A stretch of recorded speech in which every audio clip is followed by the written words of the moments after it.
नाथद्वारा को स्वच्छ व प्लास्टिक मुक्त बनाने के लिए सख्त कदम जरूरी। के गुप्ता, नाथद्वारा, राजसमंद। स्वच्छ भारत मिशन शहरी 2.0 के तहत राजस्थान सरकार द्वारा नियुक्त प्रदेश स्वच्छता ब्रांड एम्बेसडर के गुप्ता ने मंगलवार को नाथद्वारा नगर परिषद में आयोजित स्वच्छता कार्यशाला को संबोधित करते हुए कहा कि विकास की सार्थकता तभी है जब शहर स्वच्छ, सुंदर और व्यवस्थित हों।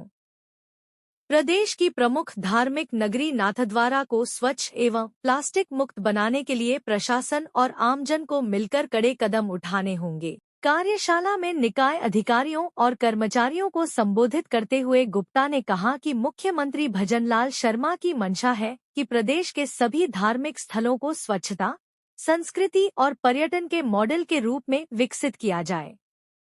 राज्य सरकार द्वारा विभिन्न धार्मिक सर्किट विकसित किए जा रहे हैं ताकि तीर्थ स्थलों पर आने वाले श्रद्धालुओं को स्वच्छ एवं बेहतर वातावरण उपलब्ध हो सके। उन्होंने कहा कि सिंगल यूज प्लास्टिक धार्मिक स्थलों की गरिमा को प्रभावित करने के साथ साथ पर्यावरण के लिए भी गंभीर खतरा है, इसलिए इसके उपयोग पर प्रभावी रोक लगाना आवश्यक है। उन्होंने कहा कि स्वच्छ भारत मिशन के सभी मानकों को धरातल पर पूरी गंभीरता के साथ लागू किया जाना चाहिए। नगर क्षेत्र में कहीं भी कचरा या गंदगी दिखाई नहीं देनी चाहिए। इसके लिए जनभागीदारी को बढ़ावा देना जरूरी है।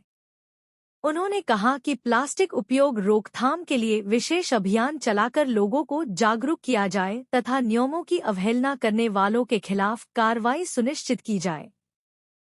कार्यशाला में गुप्ता ने कहा कि प्रदेश में विकास और निवेश के नए आयाम स्थापित हो रहे हैं।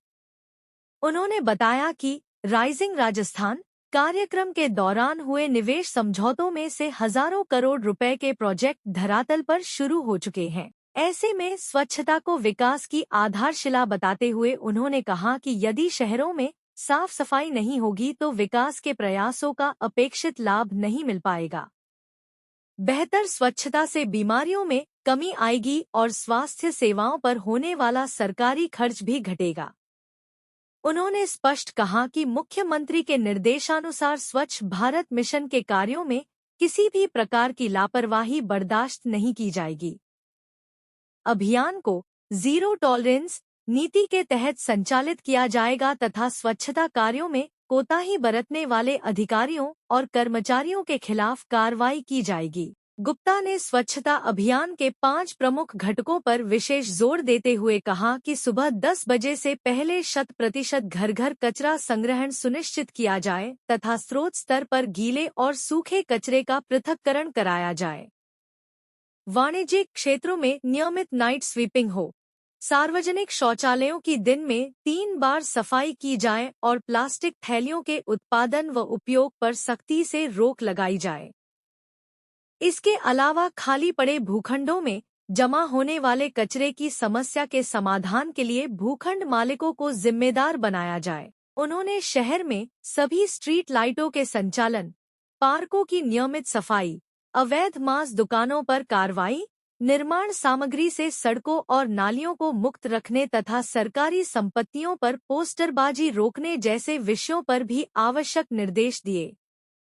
उन्होंने कहा कि स्वच्छ, सुंदर और विकसित नाथद्वारा के निर्माण में प्रत्येक नागरिक की भागीदारी महत्वपूर्ण है।